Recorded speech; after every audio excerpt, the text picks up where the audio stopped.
कहते हैं जो सत विकारों को, काम, क्रोध, लोभ, मोह, ईर्ष्या, द्वेष, इन खट विकारों को अपने अधिकार में रखे हुए, या इन खट विकारों को नाश कर दिए, और उन्होंने कहा अनघ अकाम। अनघ का अर्थ होता है निष्पाप, उनके जीवन में किसी भी प्रकार का पाप न हो। अकामी का अर्थ होता है जिनके अंदर में किसी भी प्रकार की कामना नहीं। ऐसे पवित्र जो महापुरुष होते हैं उन्हें संत की संज्ञा दी, और ऐसे संतों का अगर संग हो जाए तो उसे सत्संग कहा।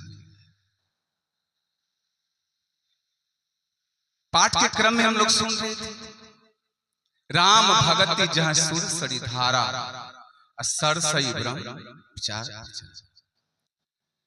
राम भक्ति क्या है? तो कहते हैं यह गंगा जी की धारा है। गंगा जी की धारा को हम लोग इस चर्म चक्षु से देख लेते हैं, लेकिन उस सरस्वती की धारा को इस चर्म चक्षु से हम और आप देख नहीं पाते। वही ब्रह्म विचार है, और उस ब्रह्म को प्राप्त कर लेना, उस परमात्मा को प्राप्त कर लेना ही संतमत सत्संग का मुख्य रूप से सर्वोत्कृष्ट उद्देश्य, कि सत्संग के द्वारा हम और आप के जीवन में उस ब्रह्म का साक्षात्कार हो। उसके लिए क्या करना होगा?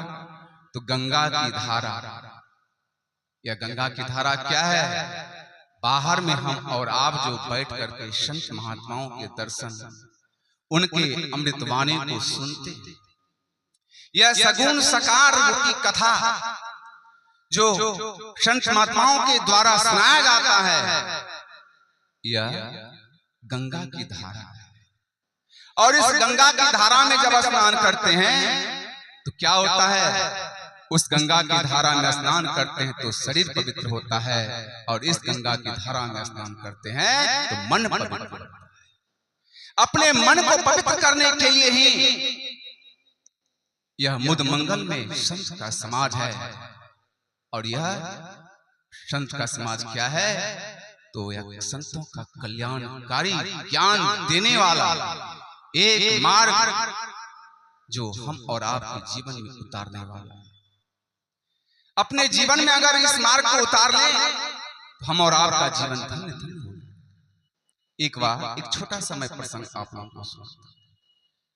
गुरु नानक साहब जी का सत्संग का कार्यक्रम रात्रिकालीन किसी स्थान पर हो रहा था। तो रात्रिकालीन सत्संग का कार्यक्रम चल, तो सत्संग के कार्यक्रम जो मध्यकालीन, मध्य रात्रि से पूर्व ही कहा जाए, सायंकालीन रात्रिकालीन कहा जाए, तो उस समय 4-5 पुश्तैनी चोर, पुश्तैनी किसान तो आप लोग समझते हैं, अगर घाटा भी हो जाए तो भी खेती करेंगे, लेकिन पुश्तैनी चोर जो होता है मार भी खाएंगे फिर भी चोरी, फिर भी डकैती करेंगे। ठीक उसी प्रकार से वह पुश्तैनी चोर, वह चोर चोरी करने के लिए चला। जब चला तो उन्होंने देखा कि भाई दूर दूर तक मरकरी लगी, रोशनी का व्यवस्था क्या हुआ? अंधकार तो है ही नहीं। अगर कोई व्यक्ति हमें देख लेगा कि इस मध्य रात्रि में कहां चला जा रहा है, तो लोग मुझे बाद में पूछे। इससे अच्छा है कि लोग का आवाज गमन जो हो रहा है वह बंद हो जाए, इसके बाद हम लोग चोरी करने के लिए चले। तो विचार आया कि समय कहां बिताया जाए। गुरु नानक साहब का सत्संग चल रहा था, उसी सत्संग में आकर के बैठ गए। जब सत्संग की समाप्ति हुई तो सभी कोई अपने अपने घर को प्रस्थान कर गए, लेकिन वह 4-5 जो चोर था वह पीछे में बैठा हुआ। गुरु नानक साहब तो समझ गए, मन की जाने सब गुरु कहां छिपावे। गोस्वामी गुरु नानक साहब जी महाराज जब उन चारों चोरों को देखा तो नजर मिली और वह चारों चोर गुरु नानक साहब जी संत के चरणों में आकर प्रणाम निवेदन किया। गुरु नानक साहब ने पूछा कि आप लोग अभी तक घर को प्रस्थान नहीं किए, क्या बात है? कहा बाबा मैं आपसे आपके विचारों को बहुत सुना, आपके उद्देश्य को सुनकर हमारे जीवन में बहुत लाभ महसूस हो रहा है, लेकिन बाबा एक आशीर्वाद आप दे दीजिए। क्या आशीर्वाद चाहिए? कि मैं जिस तरह का धंधा करता हूं उस धंधा में हम स्वकुशल सफल हो जाए। कहा ठीक है, हमारा आशीर्वाद है, तुम्हारा काम धंधा सफल हो जाएगा। क्या काम है बता? तो बाबा हमारा काम है रात में जाकर के चोरी डकैती करना और उससे उपार्जित धन से अपने बाल बच्चा परिवार का भरण पोषण करना। का ठीक है, जाओ तुम सफल हो जाओ। अब वो चोर बड़ा गुब्बारा की तरफ फूल गया कि आशीर्वाद मिल गया, जाने के लिए तैयार हो गया। जैसे जाने लगे वैसे गुरु नानक साहब कहते ठहरो, एक बात और भी सुन, तुम्हारा काम सफल हो जाएगा, लेकिन एक शर्त, तुम चोरी करो डकैती करो मैं मना ही नहीं करूंगा, लेकिन एक शर्त, तुम उस घर में जाकर के चोरी करना जिस घर में कभी नमक का स्वाद ग्रहण नहीं किया। का कौन सी बड़ी बात? मैं इस गांव में चोरी नहीं करूंगा, इस गांव से 10 गांव को छोड़ करके जाऊंगा और वहां जाकर चोरी डकैती करूंगा जहां मैंने कभी भी नमक का स्वाद नहीं ग्रहण किया। चोर इस बात से खुश हो गया, शर्त को मंजूर कर लिया, संकल्पित हो गया कि मैं वैसे जगहों पर चोरी नहीं करूंगा जहां नमक का स्वाद कभी ग्रहण नहीं किया।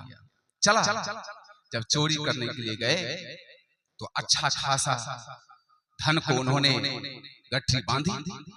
जब गठरी बांध करके चलने का मौका आया तब उनके मन में हुआ मैं सब घरों में घुस करके तो बहुत सारा धन, कीमती धन को ले लिया, लेकिन इस दरवाजे के निकट एक छोटा सा कमरा है जिस कमरे में घुस करके मैंने देखा नहीं।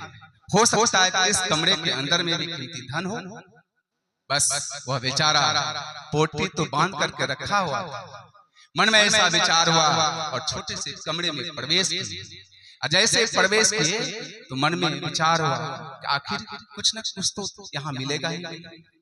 तो उन्होंने देखा कि दीवार का एक छोटा सा शाखा है और उस शाखे पर क्या एक छोटी सी कटोरी है और उस कटोरी में जो है कुछ प्रसाद रखा हुआ है और जो प्रसाद जो है मिश्री के साथ साथ भुजी हुई चना है और जो भुजी हुई चना है उसमें नमक का स्वाद। जैसे वो अंधेरी रात में उस कटोरे से प्रसाद को निकाल करके अपने मुंह में डाला, जैसे ही उस स्वाद को ग्रहण किया उन्हें याद आ गया, अरे संतों ने तो कहा था बेटा उस जगह पर चोरी करना जिस स्थान से तुमने कभी भी नमक का स्वाद ग्रहण नहीं किया। और वह बात को संकल्प लिए हुए थे। उन्होंने क्या किया, सारा धन को उसी जगह छोड़ दिया और वापस अपने घर को प्रस्थान। जब सुबह का बेला हुआ तो घर वालों ने देखा कि बहुत सारा सामान चोरी करके ले जाने वाला व्यक्ति गठरी बांध करके यूं ही छोड़ दिया। ऐसा कौन संतोषी चोर है, ऐसा कौन है डकैत है जो कि गठरी बंधा हुआ लेकर के नहीं गया, इसका पता करो। तो हर गांव में हर क्षेत्र में कोई न कोई चोर का सरदार अवश्य होता है। चोर का सरदार को पता किया और उस चोर के सरदार के द्वारा जब पता चला यही वह व्यक्ति है जिन्होंने चोरी करने के लिए इस घर में आया।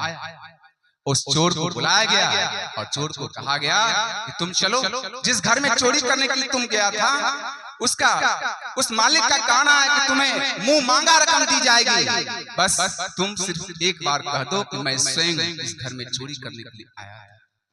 उस चोर को पकड़ कर लाया गया।